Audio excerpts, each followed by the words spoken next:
Good afternoon to everyone. Looks like most of our friends on Zoom just jumping on at the same time. I don't know, is it because of me or you just yeah, it just happened that way. But it's good. Okay.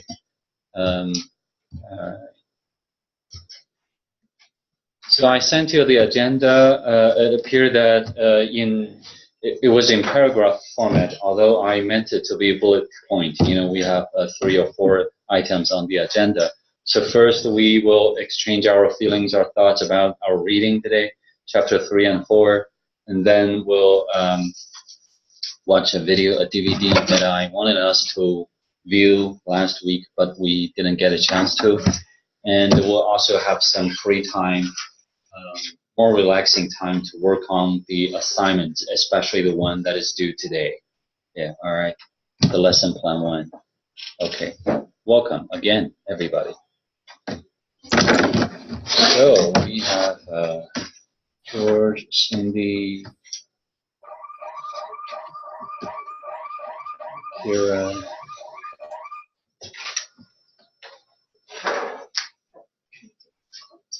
Harry. Yeah, it's. I know. Is it hot? It might be. Change. Just enough. Okay. Very good. Well, still some logistic issue or technical issue. I sent you a couple of emails. For example, one from Blackboard and the other from my Newman email, just with many of your personal email accounts. How many of you are not using our Newman email? I mean, I check it. I use both. I didn't get your. I didn't check it today, so I didn't get your. Yesterday. Last night. Yeah, well, I got the YouTube videos and stuff like that. YouTube video. But I didn't get the one for today. Today's agenda? I got it, but I hadn't seen it yet because I was in my placement this morning. Right. So for quite some of you, your personal accounts, anyway, you don't use or you're not using our Newman email account, you know, at all. If you check it, that works. Yeah.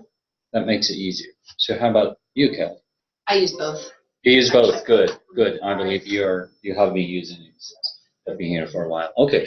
So for our friends on Zoom, Melissa, Carrie, Kira, Cindy, and George, are you using a Newman email, or you're not using it at all? Just your personal email?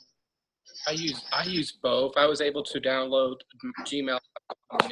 Okay, so you're using both. Good. And how about you, Cindy? I use both. Okay, good. So Kira? I use both as well. Wonderful. Melissa or Carrie?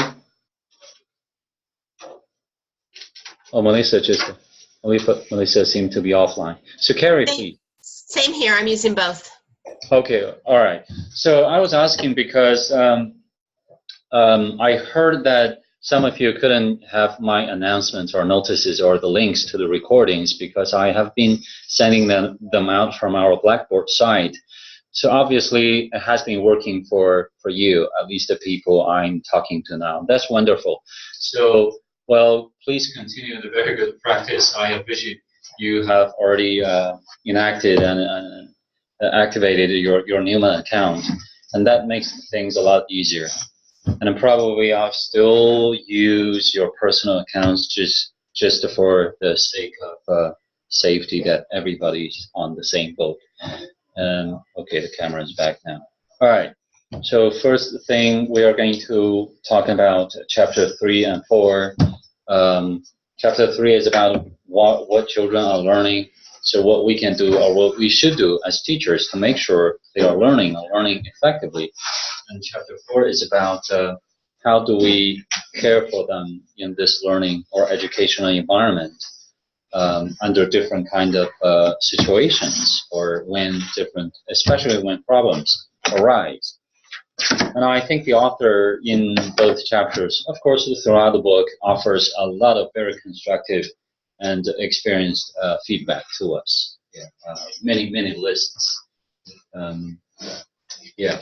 So, is anybody here ready to share something that interested you, that impressed you, or something? Wow, it's really, I can relate to that very well. It's really very well said here. I encountered some situation before in a childcare setting. I did something, but it wasn't that successful, for example. Then upon my reflection, I know better probably how to behave next time. And it was mentioned like that. And a very good point was introduced or recommended. Things like that. Just doing a vague example. Any things to share? Or do you need a bit time to refresh your memory? I thought it was really neat that it talked about the social emotional characteristics being even more important than the academics at this age. And I see that so much even in my classroom, that kids just, they don't know how to share and play and get along with others. So you have to teach that in order to be successful with the academics. And it listed the 7 characteristics there. That's on page 80 and 81. So I just thought that was interesting to see that they are stating how important the social emotional aspects are. Yeah, I quite agree. Yeah, especially for young children. Well, academics, I think I can say that, and you probably will agree. Academics or studying is not the first thing that we should focus on. Yeah, we should make sure, I mean, thinking back to the Maslow's hierarchy of needs, we should care for their basic needs first. Yeah, make sure they feel safe, they feel cared for, then they feel happy and interested. They started playing, then learning can occur, right? Yeah, so build relationships. We have so much learning shoved down even our 4-year-olds, 3-year-olds in our classrooms, that it's kind of sad actually that the way our progress report has gone to. I mean, they're supposed to be blending and segmenting words, and it's just really hard because they don't know how to play and share and take turns. So I think they're shoving more the academic than the social. Yeah, maybe, yes, their academics have gone up, but their social skills have kind of gone down. They're not coming in with the social skills, so we have to teach them. Of course, yeah. I appreciated the part that stressed how the environment needs to be so language rich, and that children that are talked to on a daily and active basis have a vocabulary that's double of their peers. And I think that's good for parents to know. Absolutely, yeah. Yeah, I can remember where there is somewhere in this chapter talked about that we have specific numbers comparing parents to parents, right? Yeah, and the difference are, well, the obvious difference is in the amount of input, say vocabulary, really makes an obvious impact on the children's language development. And dangerously, the lag behind is very hard to catch up. Yeah, so really, the input, the exposure is very important. Do talk to them. And if I could also jump in more, well, if we look at page 89, if you have the book at your hand, which is about language and literacy learning, what you can do and say. What I absorb from here is that we should be explaining everything that almost everything that we are going to do with them. See, I'm helping you to change your diaper. It will make you feel comfortable and drier. And well, it reminds me of what the doctors or nurses are doing to you. We usually feel intimidated. We're not so sure what's going to happen to us, the degree of pains, and they would just tell us everything, just making us feel reassured and safer. It's also kind of like talking out loud for yourself and maybe also for the children, because they cannot talk out their feelings exactly yet. And we are doing it for them, again, like what Cindy said. It's also exposing them to the way it should be said, or what to use, what words to use, right? Yeah. Anything else? I liked learning about how it started talking about children exploring, and when they were exploring, they would call that basically scientific exploring, and how we must urge children to explore the outside world and in the inside, their surroundings. I thought that was very fun to just be exposed to that kind of stuff and learn about that. I also thought it was fun to see the different ways the kids learn. Like one of them was teach them what a ball is, and they might not know what the shape of ball, what you call it, but they can feel it. Showed like the age groups on how they perceived mathematics, and then it also showed how different age groups perceived math and language, and how with language, rhyme was a really big, important key. And I don't know, I just thought that was all interesting to learn about that stuff. Yeah. Well, such information really, just like what you said, I also felt the same way about many things in these 2 chapters. They are good to learn. They are good to know. Well, at least good for you to go over with again, maybe, or to consolidate your or confirm your perceptions and experiences, right? Yeah. We most of us are parents, and we got something that can be called experiential learning, right? We learn from experiences, but we'd better not learn it through our way. And then, yeah, we want less to learn it that way from our young students in the classroom. Yeah. Yeah, good points so far. Of course, I mean, yeah, feel free. I like you to relate to your experiences. Children, your own children, the children you have cared for. Daycare I go to, they have a young man that has he's socially awkward and emotionally awkward because. Excuse me, Robert, I'm sorry. So let's see, Carrie, did you hear Robert talking just now? Oh, good. Well, the camera's now. Okay, yeah. Yeah, Go ahead. He's emotionally and socially awkward, but he's very smart at the age of 2. He can pick out his colors. He can tell you. You can tell him which is the bird and stuff. But as soon as his parents walk out, it takes him 2 hours just to get him to interact with other kids, because that's all he wants is his parents. He doesn't want to socially, interact with everybody else, and that's what they're working on with them. First thing, they'll sit there and your mom will be back. She's going to work so she can take care of you. Now here's have fun with your friends, and that's a daily routine for them right now that they have. What do you 2 mean? hours, that's a long Yeah. time. But he'll sit there and he'll whine.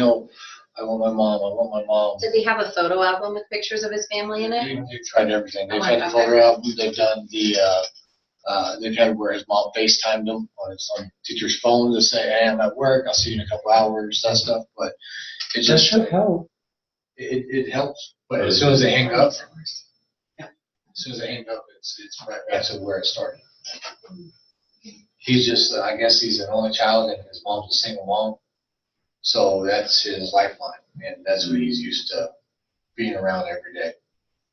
I'm sorry, how old is he? He's like, I think he's 2 years. Well, that's a challenging question to all of us. Let's think about this for a minute. Well, it sounds like I would say a typical case of separation anxiety. And then now we know the background to it. Single mom, only child. Yeah. I know with our age kids, a lot of times parents make it worse just because they want to hang out and stay. So even at the beginning of the school year, we talk about how, Miss Winter and I, we've done this for a long time, and if you just leave, it makes it better, which with that one, it's not right now.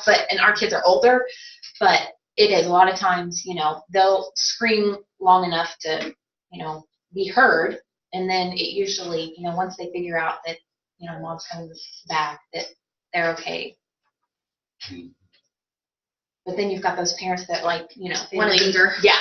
linger. They want to be glued to their kid. Tell them you gotta go. We'll Yes. call you in a little bit. Yeah, which I've gotten better with that with age and experience. Yeah. For me as a parent, that's not something very right for me to do or my wife to do. We first sent our younger one to pre-K Holy Cross, a private school, a very, very good school, very good teachers. We stayed there a little bit longer. I mean, we didn't leave right away.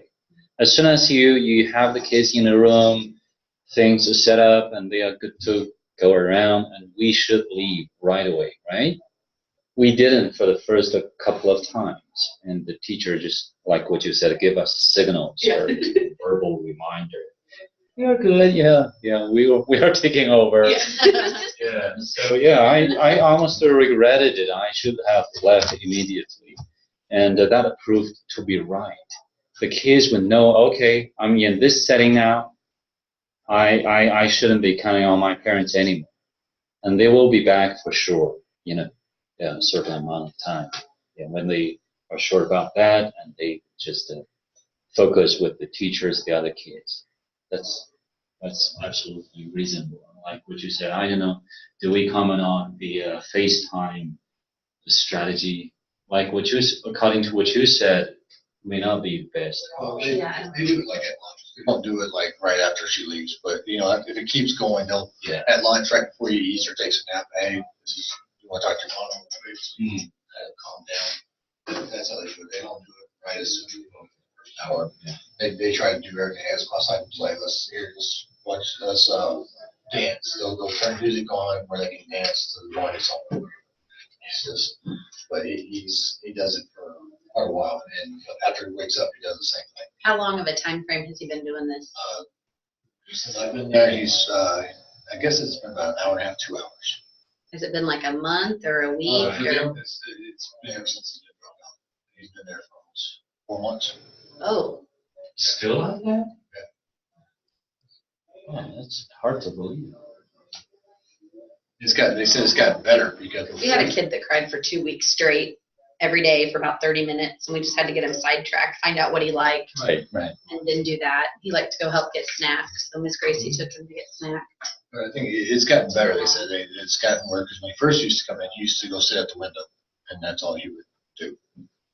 I want my mom, and that's how it started. And then after that, they started pulling away, trying to make him do activities and stuff.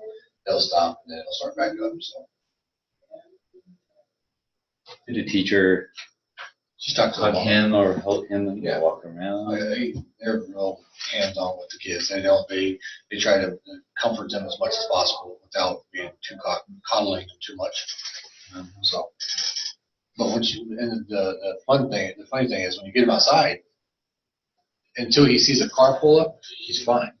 Once he sees that car pull up, he goes back to, he resorts back to that way. But until then, he'll ride the bikes. He'll go out there. Like I played on a seesaw with him one day. They had little small ones. Like I was sitting on the grass helping him, and he played with that. He got on the bike, came, fun stuff. We played with chalk and all that. But once he saw the car look like his mom's.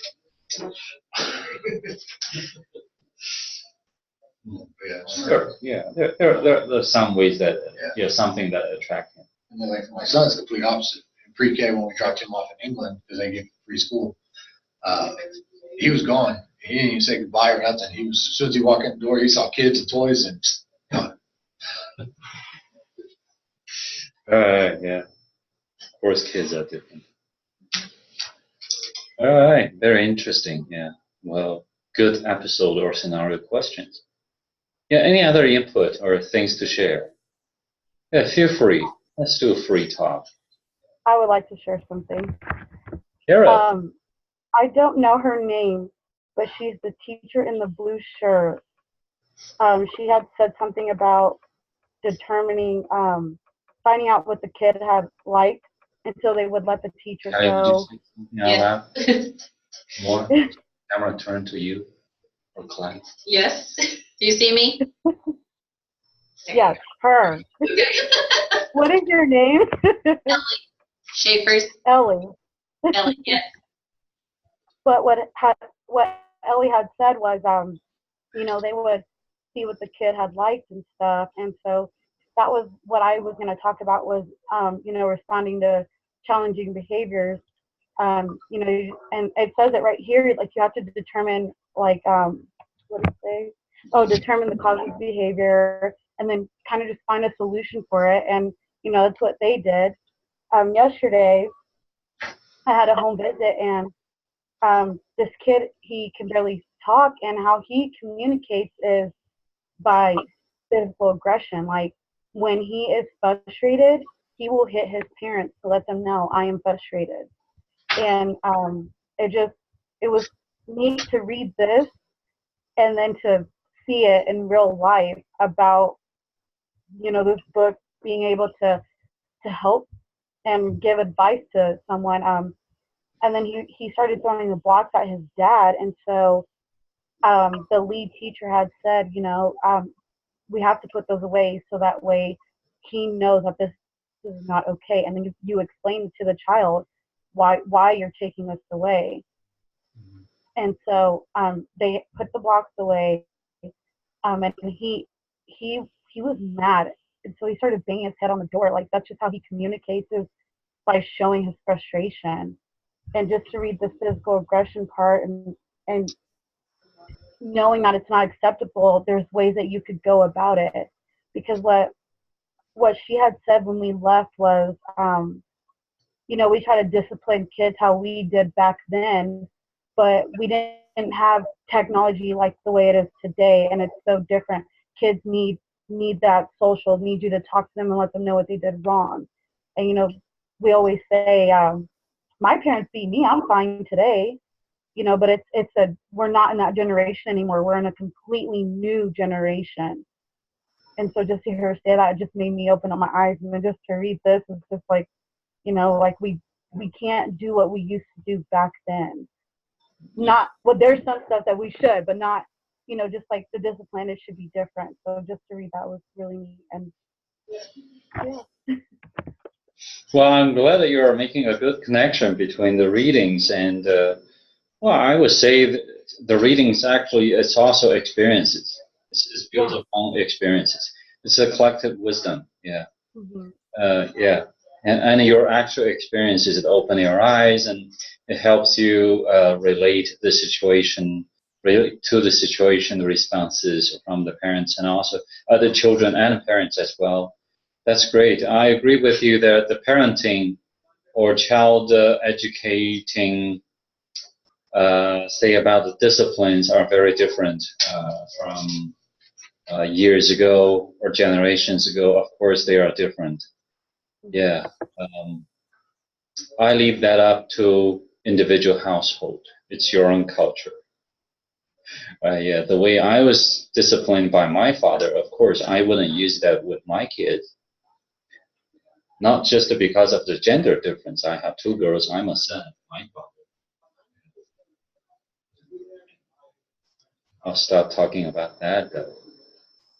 No examples given. Yeah. Oh, Well, thank you for sharing, Kira. Yeah, go ahead, George. On chapter 4, that talked about on page 109, it talked about, it didn't really say specifically, but at the bottom it talked about children needed to solve their differences, and what I imagined was like putting two kids in like a little space. There's enough room for the both, but they don't realize, and so there's a chance the other kid will want more space and push the kid out of the way. And so I thought it was just that as human beings that we should have these kids in like a setting and teach them that, you know, this kid gets his space and then this kid gets this space. And I think that, I don't know, I just thought that was neat to learn about that we test those kids to see if they understand whether to get the whole space or to be content with what they have. So that was interesting.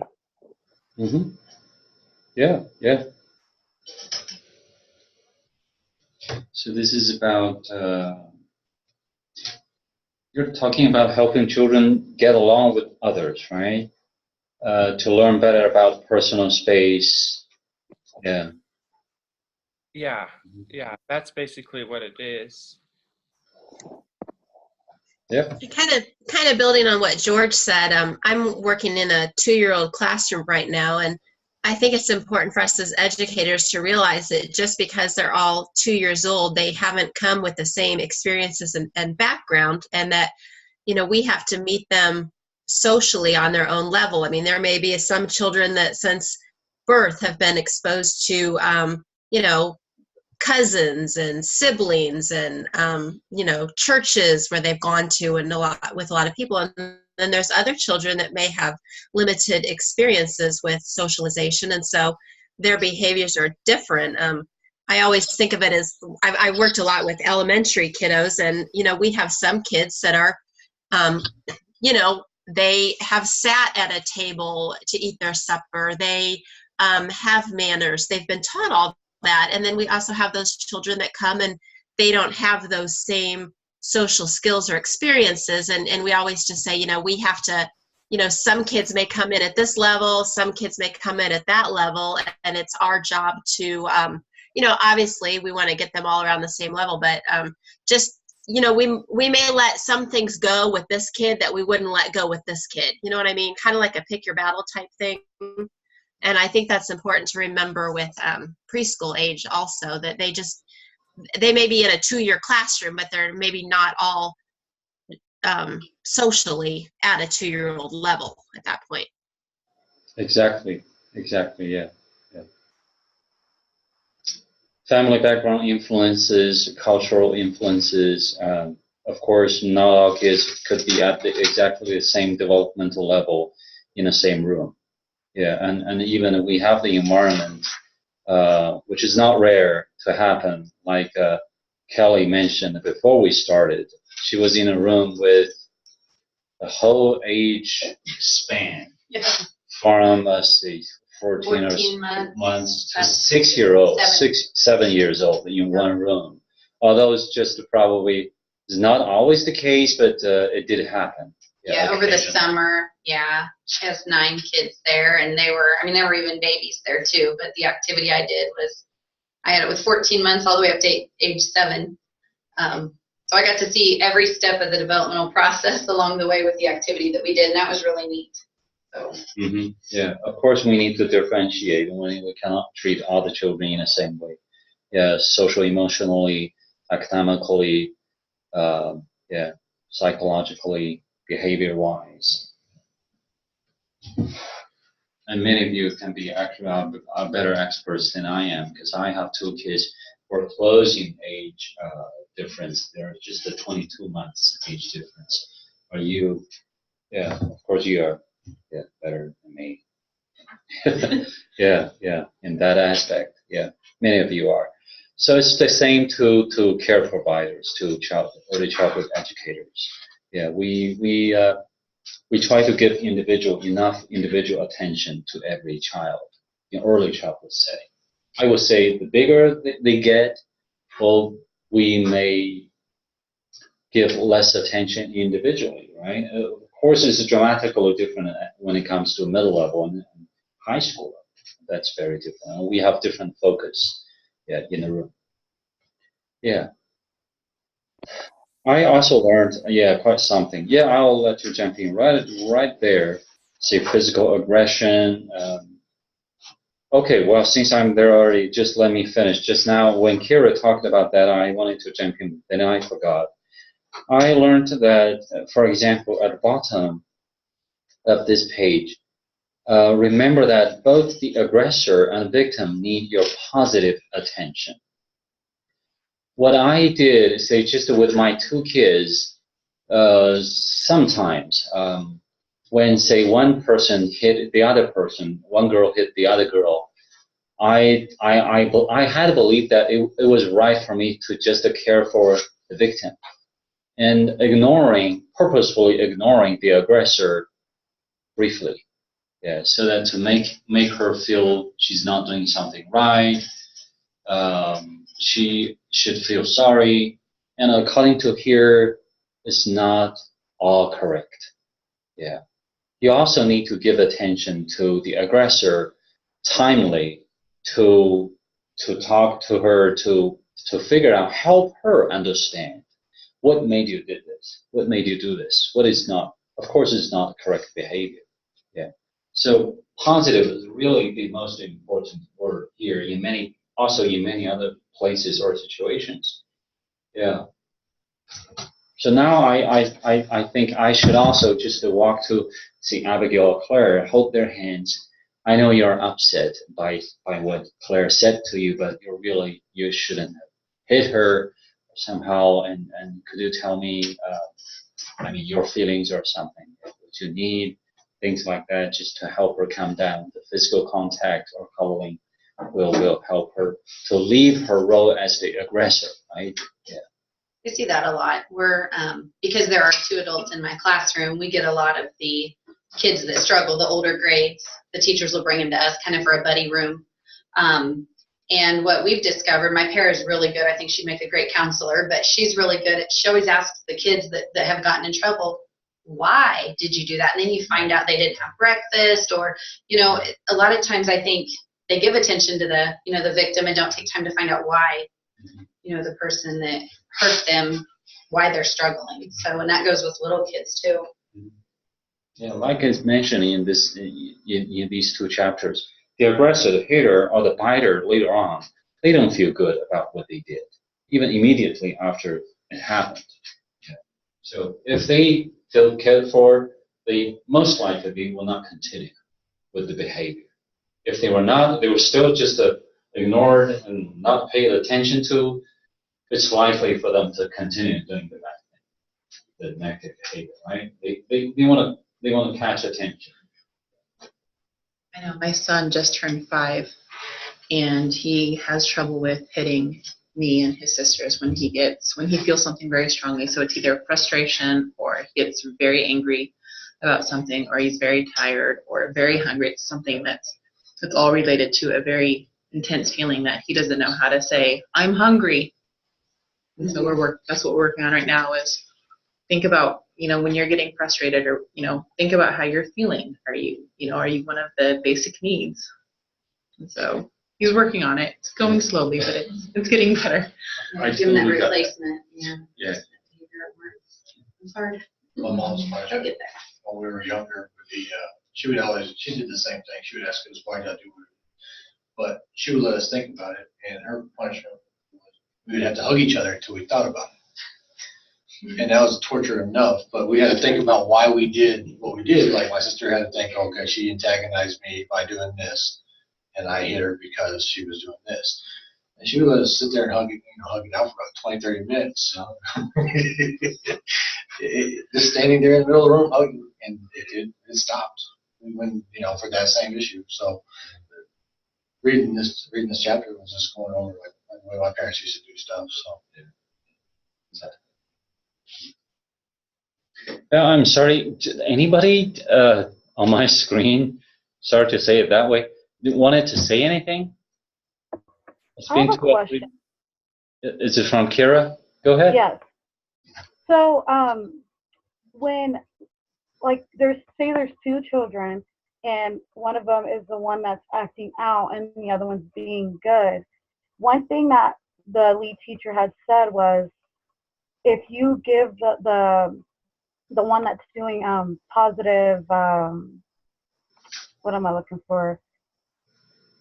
Doing something positive, you praise the one that's doing something positive, so that way that the child that's not doing something positive is like, oh wow, my brother or sister's getting praised, like I want that, so I want to do something good.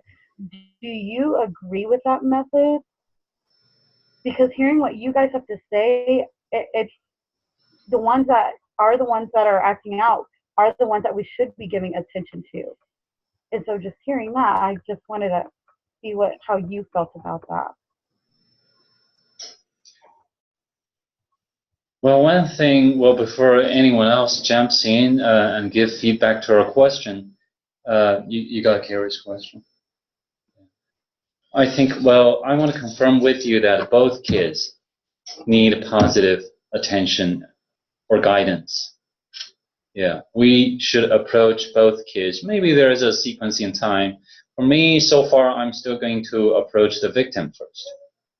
And then very soon, I'll talk to approach, and also in a caring way, the aggressor or the biter. Yeah.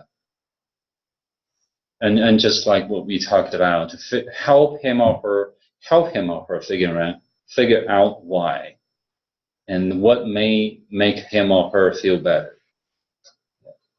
So any other thoughts about Kira's question? I think your question is like if we just give praise, very positive compliments to comments to one child's behavior and not to the others who may not be behaving that well. Is that a good way to go?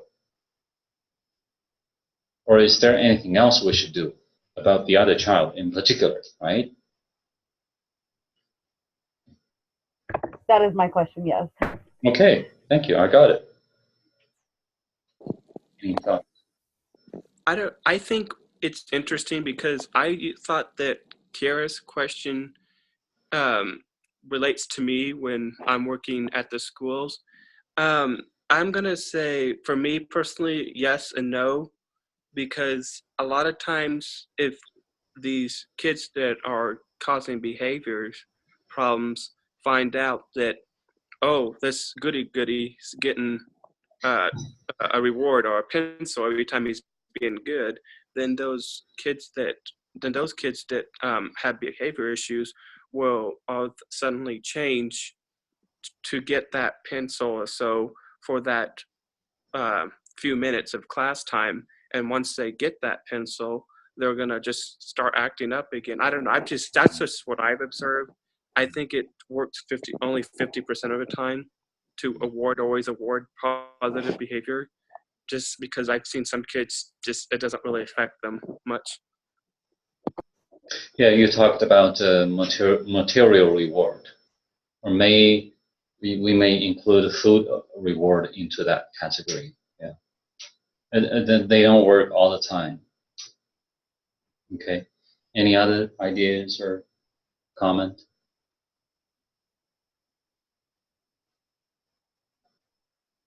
Yeah, well, so time-wise, we may kind of wrap up this question. I think we shouldn't just single out one child, either in a pair or from a small group or a larger group, by giving him or her just praise, very positive comments, and ignore all the other kids. We should, at least after praising one child or two, leave the floor open for other kids to do something so that they can also get something similar from us. I think even just a verbal recognition is good enough as an encouragement of positive behavior. They say to do 3 to 1, 3 positives to your recorrect, but with kids that struggle with behavior, you have to do even more. Well, I'm sorry, more what? More positives. So you got to catch them all the time. Yeah, catch them being good. Catch them In being the good. little thing you catch. So. Good point. Good point. I had a question. Oh. When I was looking back at the chapter 4, on page 119, Yes, I'm on. Oh. You go ahead. Sorry. Okay. It says screaming at children, isolating them with a basically timeout system, taking privileges away. And I think my question was, why do we still do that though? I mean, is that for just certain ages, or is that for all kids up to like 17? I mean, that's one of my questions. Is it just for those particular kids of age, or is it for anyone? Well, yeah, that's a good catch. That's a good question. But at the end of the sentence, it says, doing all these things rarely produce positive results. Right, George? Yeah, and that's my question. Why do we still, like a student was behaving badly, and so the teacher said, okay, you have timeout for like 4 minutes or something like that. Why do we continue to do that? shows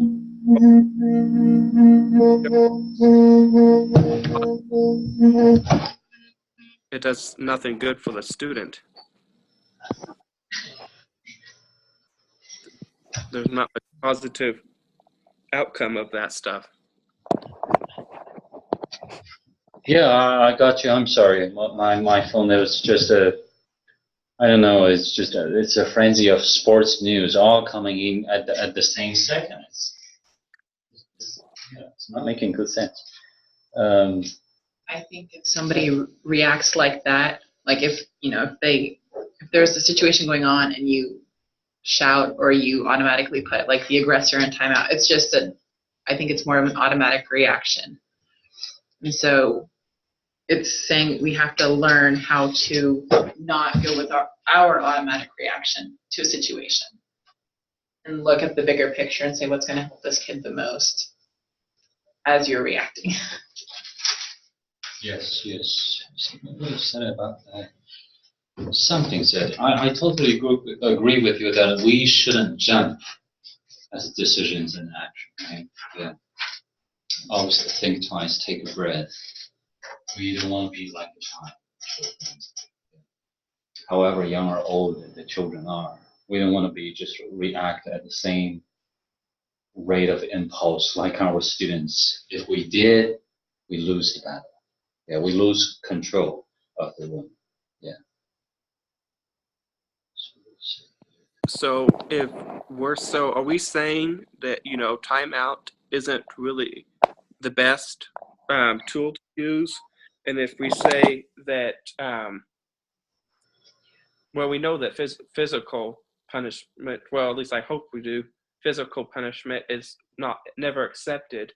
So always told that timeouts are one of the best tools to use if a child misbehaves, because it gives them time to think about what they did and stuff. I mean, I don't know if that doesn't work. Is just talking to the students themselves the only way? George, one thing I remember, and like I said, my background is the elementary level, but we learned quite a bit about the escalation cycle and then the de-escalation cycle. And when kids are up there tantruming, whatever they're doing, throwing their fits, that the brain is actually not in a mode that they are ready to talk or comprehend or understand anything that you're saying. And so I'm actually I'm a fan of the timeouts, because when my husband's acting up and I'm mad at him, and I sometimes need to go and I need to calm myself down in order to go back and have a reasonable conversation with him, because when you're at that escalation point, you're not thinking clearly, and there's research behind that shows that it's not a good time. I know with elementary kids, you never engage them when they're at that escalation point. You follow all the steps, and once they're past that point, then you can sit down and talk with them and reason about what happened. Now, I don't know how different that is with preschool children, because they've probably completely forgotten about what their tantrum is about. So I'd be interested to hear any other opinions on that subject. I will say, in our classroom, we are becoming a trauma-informed school, so we deal a lot with trauma and that kind of thing with kids, finding out why they're having those behaviors. But our principal is encouraging us to get rid of timeout and have regulation stations in our classroom. So I'm working on that right now, but there's still times kids need timeout, and they don't like the timeout chair because they have to move their clip. So they're trying to get us away from clip systems too, which is really hard, because that's what I've done for 17 years in my pre-K classroom. A lot of them are changing to where the kids can clip up though. Okay, you know what? You made a poor choice, but now you're doing good, so you can go ahead and move your clip up, and then they start to get, up higher. But yeah, it's just interesting how I'm supposed to be moving away from timeout and getting onto doing a regulation station, which I think is good too, to help the kids calm down. So, but I think there's a difference in just hitting somebody, or if you've got something going on, in your life. What is a regulation station? What is that? It is where it's kind of like a sensory area. Like it's got soft furniture, pillows, a beanbag, chair, and then it's going to have we have the zones of regulation for like the different stages where the kids are feeling. They might be in the red zone, or if they're tired, they're in the blue zone. It's a program that our counselor uses. And so we'll have those posters up in our room, and we've related them to the Minions. So they're really cute for that. And then there's just some sensory tubes with the glitter that they can turn and watch fall. It's just to kind of calm them down. Different sensory squishers and things like that. I'm still working on it, so mine's not 100% done yet. But Sounds like in your regulation stations, not just a timeout, a lone area. There are actually some psychological or even physical therapy hidden there yes. to help them calm down. Yeah, that's good. That's good. It sounds better than just a simply time out or time out cold chair. Yeah, away from all the others. Well. So that's a very good share about those resources and an idea, innovative idea. And also, I like a lot what Carrie said just now. I think George would be very happy to hear these responses about timeout, right? Well, I have a little thought about that. Is that just like what you said? It may be for very young children, if you time them out, well, they are not well independent enough cognitively and especially effectively to be sitting there by themselves and without hurting themselves more emotionally. For bigger kids, maybe if you time them out, like what you said, observed just now, they are able to just come down all by themselves.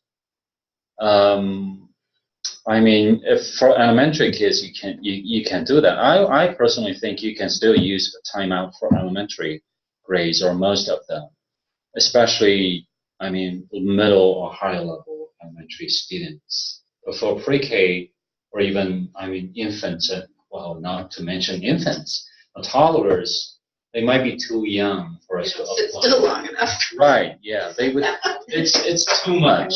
It's too much for them. Well, and like the room that I'm in right now, observing, it's a toddler room, and they have a safe space, so it's a kiddie pool with pillows.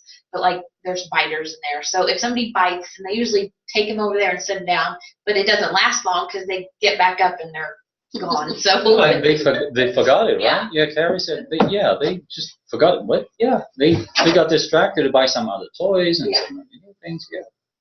So it's not teaching them a lesson or effective. No. Yeah, that's a very good discussion. Really, they're very, very informative. Yeah. And any other things about what you have read, what you have thought of while reading? I think we need to remember that discipline means to teach. And so there's all kinds of forms of discipline. And some of them are very age appropriate for toddlers. We just have to use our good common sense on child development. A timeout or a thinking chair can be very effective for a 1.5 to 2-year-old child, as long as we use it appropriately. And it shouldn't last more than 1 minute. But they can be effective tools. We've got to look at the whole child. What's the payoff for them of that negative behavior? What's the reward system for them to get to better behavior eventually? But there's nothing that works all the time or with all children. Yeah. Mm-hmm. Yeah, you hear that, George? I heard Sunny very well. Yeah, very well said. Yeah, that's a solution. Yeah, go ahead, George. I don't know. I don't know if all of you guys are teachers at elementary, but last 2 years ago, I worked at a kindergarten room, and the teacher said something about whenever like you discipline any student at that kind of age, always tell them like exactly right after they did the behavior or threw something or hit someone, always directly tell the student what they did wrong at that very minute, and don't wait, because then the child will forget. And I don't know, I just thought that was interesting. What did you guys think about that?